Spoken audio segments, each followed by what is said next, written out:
daawada wali ma isweydiisay ilaahay xaramkiisa imise kiiloomitir ayuu ku fadhiyaa wali sabe isweydiisay halkaasi meeqa saac ayay furan tahay kaba darane masaaxifta iyo kitaabada quraanka ee halkaas taala wali ma isweydiisay imise luqadood ayaa lagu turjumay kaba darane musqulaha halkaas ku yaala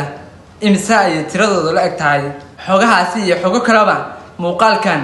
ayaynu ku faaqidi doonaa intaan muuqaalka guda galin anigu xogtu waa aniga soo diyaariyay adiguna kaalintaada ka soo bax oo like inoo saar muuqaalka teeda kale ciwaankana inoo follow garee haddii YouTube aad inaga daawanaysana inoo subscribe garee muuqaalka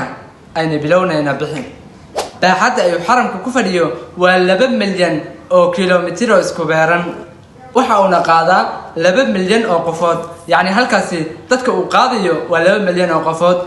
saacadaha uu furan yahayna ma ahan masaajida Soomaaliya oo kale balse waxa uu furan yahay 24 saacadood oo kaamil ah micnaha ama la xiro sameecadaha dadkaasi ay maqli doonaan 6,000 sameecadood ay dadku ka dhageysan doonaan imaamyada halkaas tujinaya iyo qiraa'aadka ay ku akhrin doonaan iyo khudbadaha halkaas lagu jeedin doono masaaxifta ama kitaabada quraanka ee halkaas yaala luqadaha lagu kala turjumay waxa noqonayaan 5 luqadood ayaa halkaas ka heli kartaa aan kugu bishaareeyay luqadda Soomaaliga waa ay ku jirtaa sida uu sheegay mid kamid ah wariyaashii markaas xajka aaday kitaabka quraankaana waa laga helaa isagoo ku turjuman luqadda Soomaaliga khudbadaha ka baxa xaramka 5 luqadood ayaa lagu kala turjumaa bisha Ramadaanna halkaas waxa lagu afuriyaa 4 milyan oo ruux ayaa halkaas lagu afuriyaa ma isweydiisay dadku maadaama ay afurayaan waa inay xaajiyo soo gutaana musqulaha ma isweydiisay imisa ayay gaarayaan musqulaha halkaas ku yaala waa 13,000 oo musqulood dhamaan halkaas waxa lagu diyaariyay dadka Ilaahay subhanahu wa ta'ala martida u ah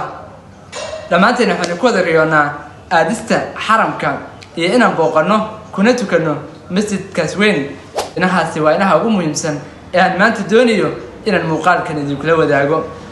saaxiib waxaan ka doonayaa follow saar page-keena halkan ayuu ka muuqdaa YouTube-keena subscribe inoo saar dhamaan ciwaanadeennana xaqa ay mudnaayeen inaad siisaa ayaa rajeynaya commentiga xariiqitaankiisa iyo oraahdaduba waa mid inoo muhiima nabadgelyo kurkiina ha ahaato ilaa intaan ka soo wada laabanayno nabadgelyo